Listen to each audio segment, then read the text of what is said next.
have been hugely polarized in their opinions after a 33-year-old young woman died 3 days after she donated her liver to her mother-in-law's 60-year-old sister. Tonight, we are making an attempt to understand from experts, doctors and donors themselves about the challenges, the concerns around organ donations, just how important it is, and the facts around a skewed gender representation, whether it be donors or recipients. First, to the case, 33-year-old Archana Kamath donated 60% of her liver to her mother-in-law's 63-year-old sister. The recipient had been searching for a donor for 18 months. Health complications were reported 3 days after the surgery, and medical reports say Archana passed away due to multiple organ failure. Now, what is important to say at this point is the family has not spoken. Neither her husband nor her in-laws, neither her parents. This is very important to be put out. Archana was a professor and leaves behind a 4-year-old son, and her husband is a chartered accountant. A report published by the Mohan Foundation, an NGO that promotes and facilitates organ donation, states that 80% of the live organ donors in India are women, and while they constitute only 18.9% of organ recipients, which essentially means women, 4 of the 5 organ donors. Women constitute 4 of the 5 organ donors, and men are 4 of the 5 recipients. This is looking at data from 1995 to 2021. Just in 2023, you had around 9,784 women donors. Men were at around 5,651. Now, organ donations is life-saving and hugely valued, extremely important. Very streamlined, mostly. One organ donor in a brain-dead case can give new life to up to 8 people. 2023 saw the highest ever organ transplants in India. 63% of living donors were women. But as I said, we are going to put facts into perspective. Joining me first tonight is Syriac Abby Phillips, popularly known as the Liver Doc. Well, thank you very much, Doctor, for joining us. Very good evening. What should I be addressing you as, the Liver Doc or Syriac Abby Phillips? I mean, whatever suits the program at the moment. I mean, I'm fine with both. All right.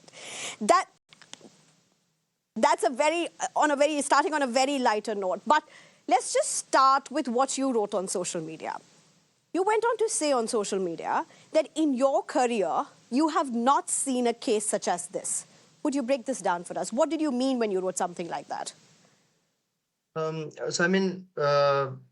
First, before I start with that answer, I would like to say that, I'm deeply troubled, and my heart goes out to the family who has lost this young woman, especially the son who's lost his mother and the husband who's lost a loving wife.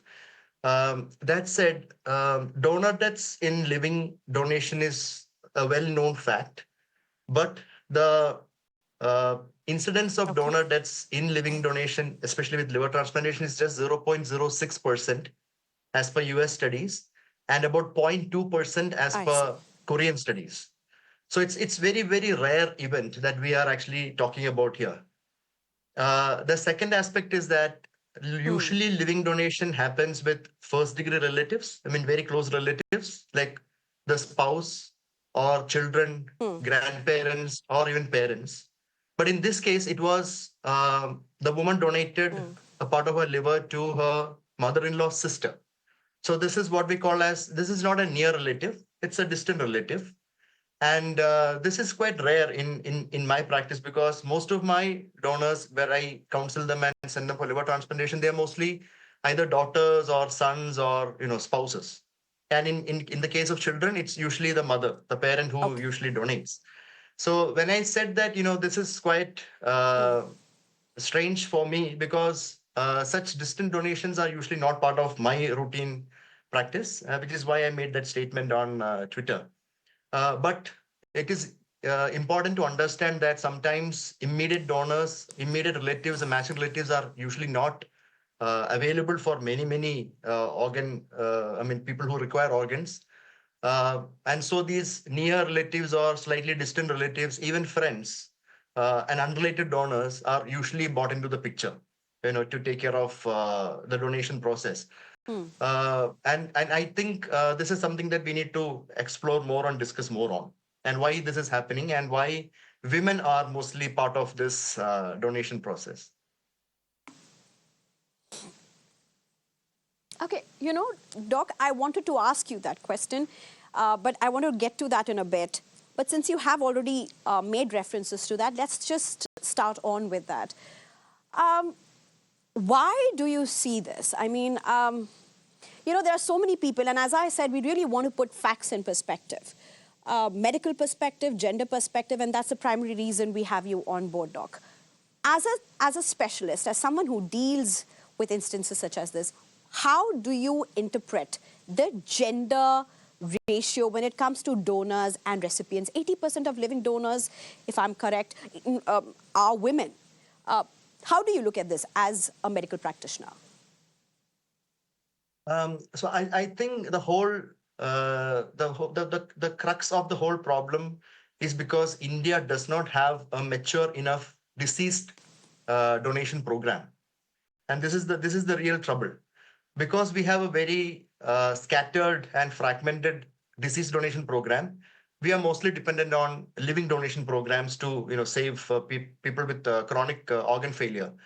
I'll give an example regarding the gender bias. So I had this patient, a man who was about 55, 56, and he needed a liver transplantation because he was having recurrent liver cancer. And in recurrent liver cancer, also liver transplantation is curative. So he had a daughter and a son. The daughter was about 22, 23 years old, and the son was about, I think, 28. And both were, the same blood group. And I asked them, I spoke to them regarding the need for donation and everything. And the first answer that the recipient gave me was that, his son is actually finished studies and he's planning to go to Canada in 6 months' time to get his BTech or MTech, some higher education, get a plan to get a job there. But his daughter was, actually free at home, Right. and she was just going to college, and we don't know what she's going to do in the future. So I think she's a better prospect than the son. So the whole aspect of women conditioned to be, I think the silent condition happens from very lower age. I mean, from girls to adults, to adolescents to adults, women are conditioned to become nurturing caregivers, and men are conditioned to become providers. So there is this whole aspect of what Mohan Foundation has described in the report as breadwinner dilemma, where they believe that a man cannot take these True. chances because it has other reasons for other types of losses. For example, loss of wages or loss of work, or other things that he's supposed to provide for the family. So he's not the ideal person. So let's push the woman in front because she's just at home. She's not independent. She's financially not independent, and this is something that she can actually do. Right. So this breadwinner dilemma, I think, is quite evident as one of the factors for this gender bias. And the most important aspect is that when it comes to women donating, women have from what I have seen in my donors, especially women, their thinking is very simple. There is this problem, and here is the solution.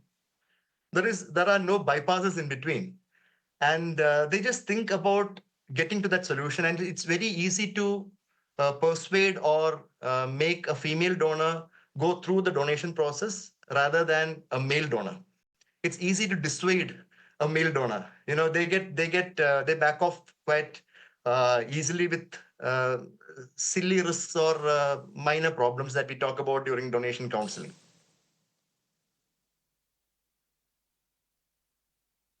Doctor, now while you're talking about this, let's look at the forms that have to be signed.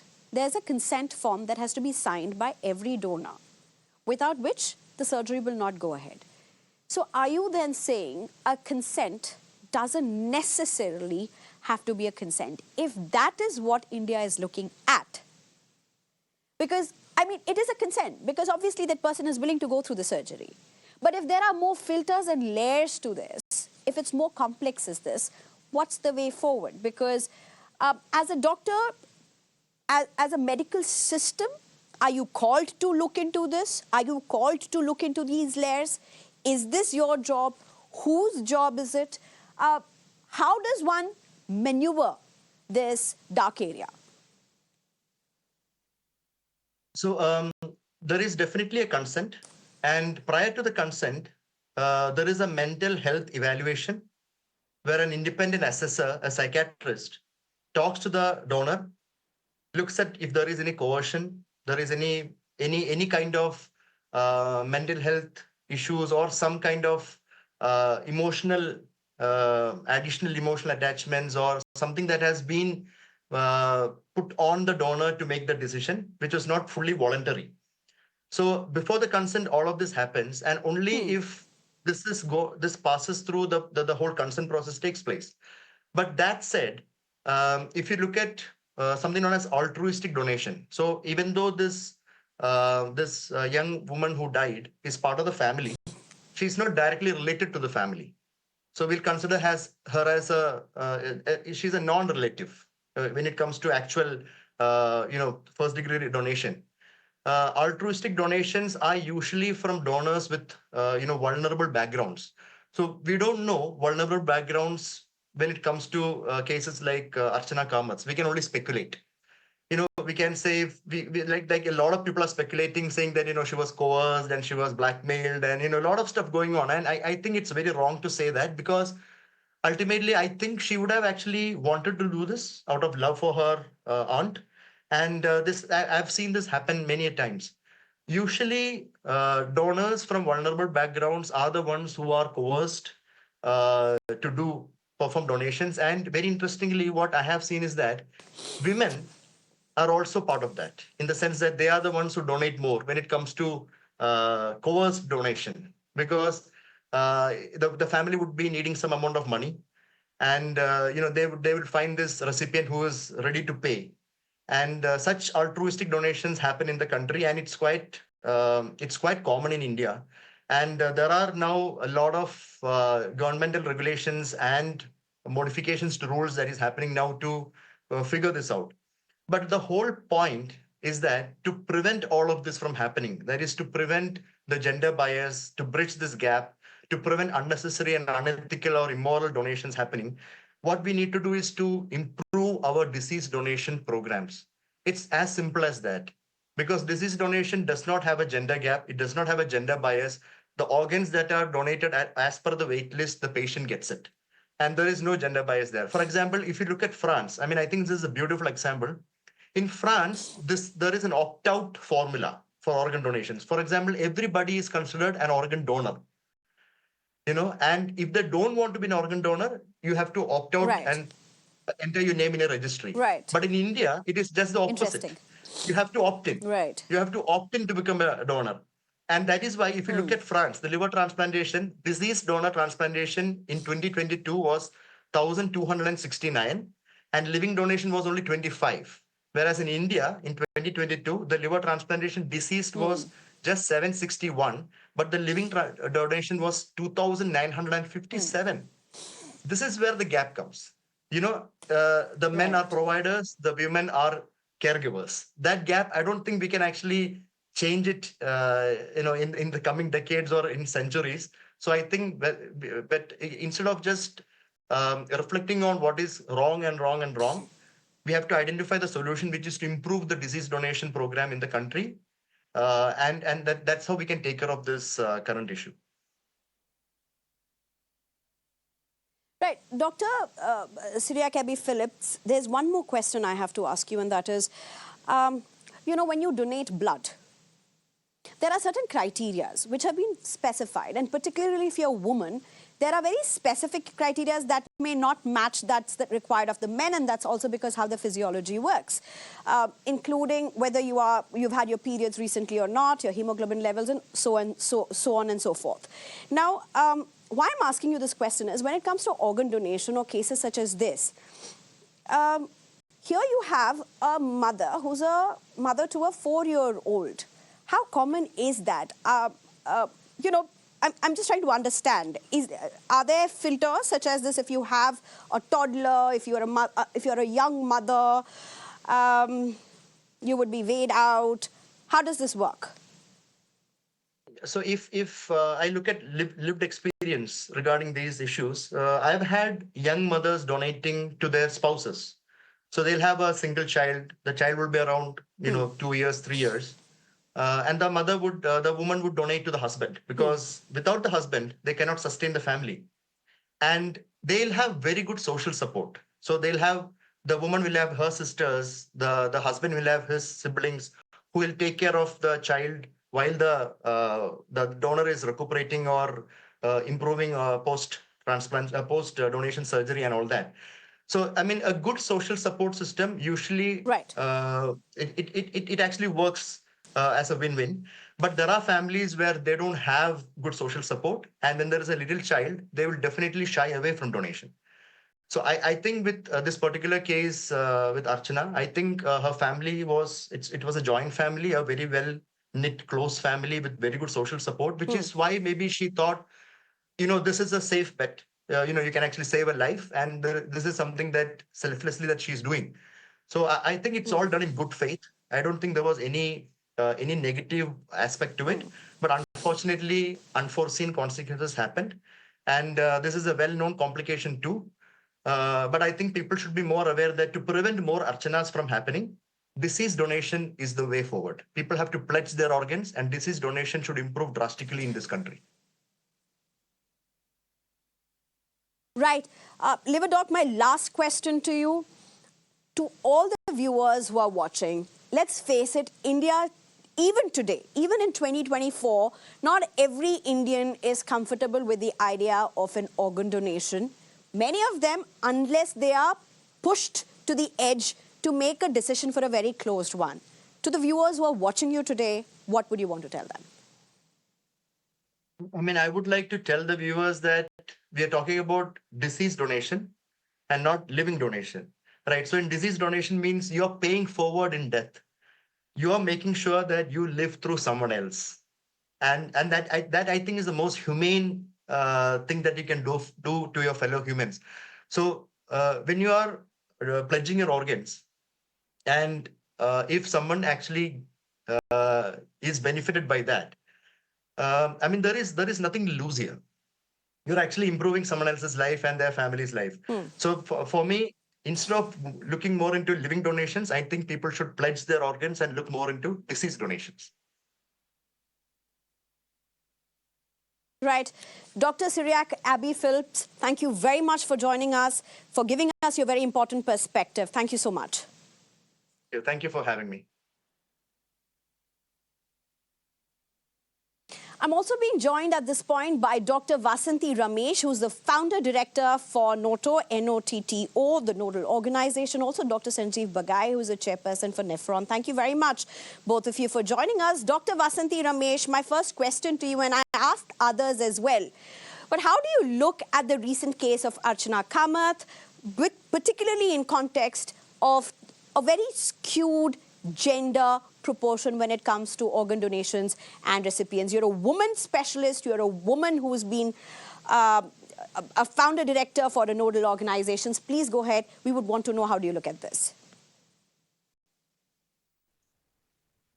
I agree with you that there is a gross gender disparity, and that is exactly what we were discussing today and over the last 3 days in the TTS conference in Istanbul, where I am right now. And this particular case, of a 33-year-old woman giving to a non-near relative who is 60 plus is a little unusual, definitely. And also, for a liver donor, the risk of the surgery is certainly more than that of a kidney donor. A kidney donation is a far simpler procedure as compared to a liver donation.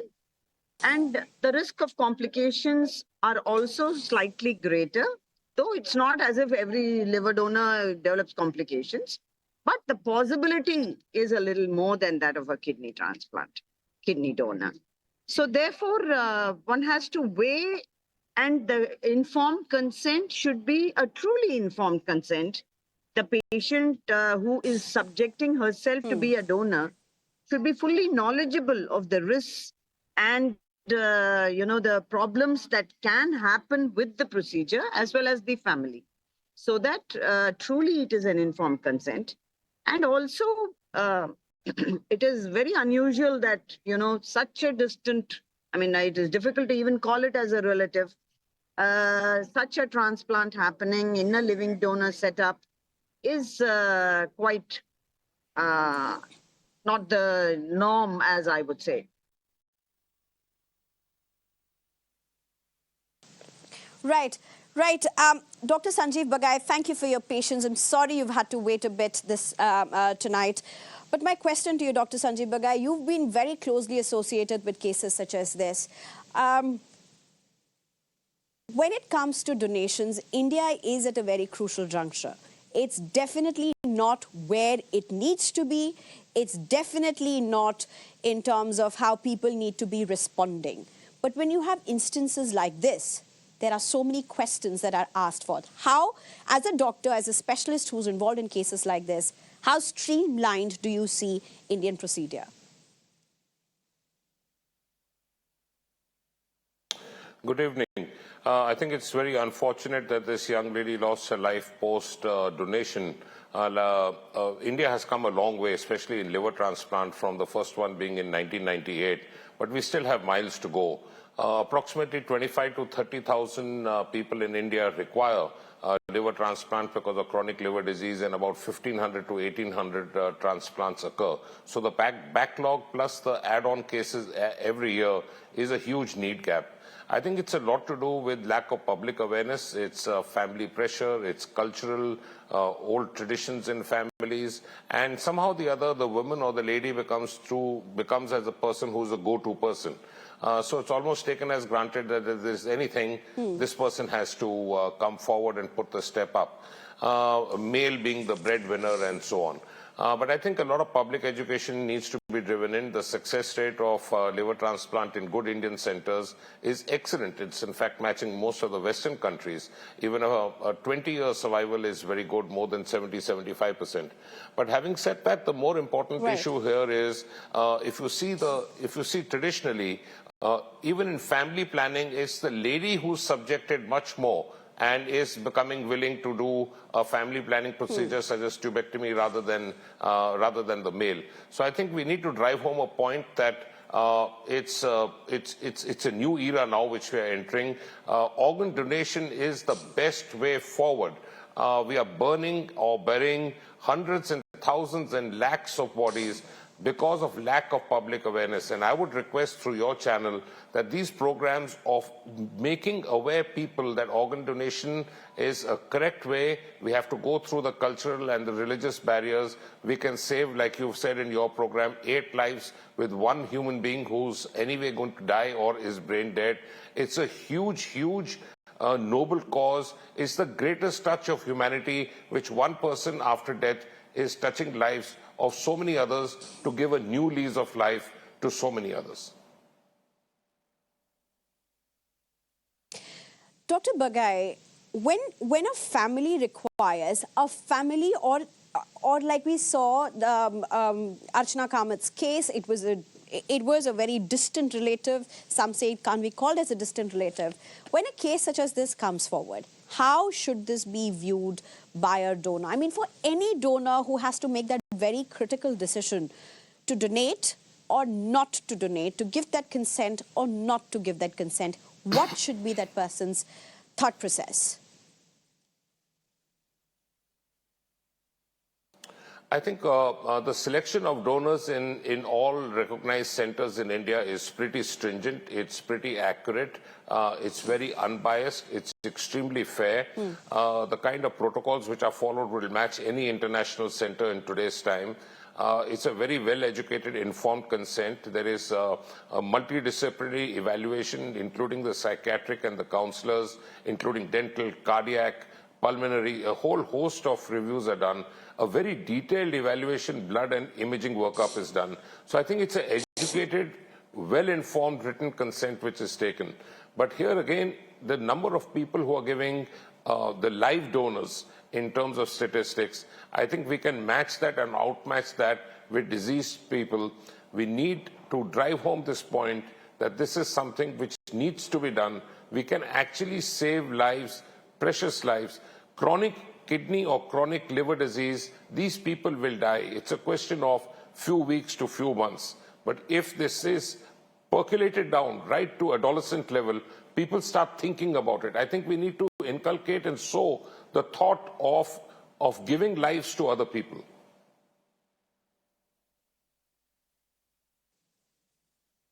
Right.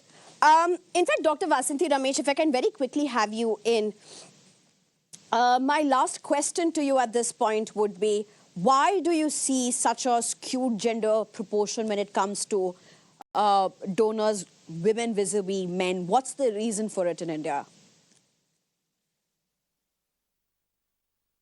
See, there are two things in this. One is that women consider themselves as caregivers.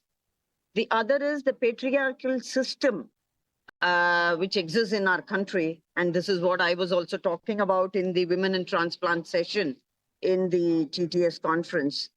And the other thing is men are the, breadwinners. So they would not want to risk them, fearing that, the economy of the family would suffer. But nevertheless, it is equally important to understand that if the lady of the house is not there, the woman would suffer as much or more as compared to the men.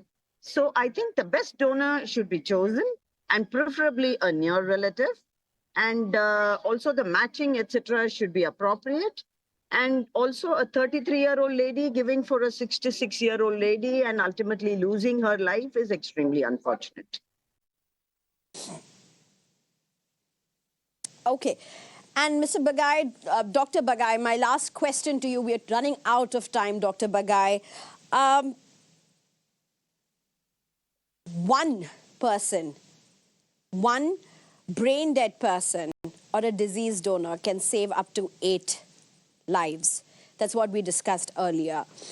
But when it comes to a living donor, the weight of putting the family together, saving that one life is often, as facts say, very high on women. But how is this going to be tackled in a country like India, which has years of patriarchy, of a nurturing mentality with which women are brought up, and a medical system that is extremely burdened? So how do the two get balanced off? I think it's a cliche. We have to stop looking at women differently because they are no different. I think we need a more educated system of not looking at a male child to begin with that much fervor. I think we need a lot of public education. I keep saying this again and again, and I see this in my practice every day. We need people to understand that any child, male or female, born healthy is a blessing. We need to inculcate that a lady is not always the go-to person, who's not always a person who's going to step forward and make the sacrifice. I think we need that kind of value system inculcated in every household, not only in metros, but more so in tier 2, tier 3 cities, and indeed the villages. Right. Dr. Sanjeev Bagai, Dr. Vasanthi Ramesh, thank you very much for your time, for some very important perspectives. And we just hope we're leaving our viewers more empowered. Thank you very much.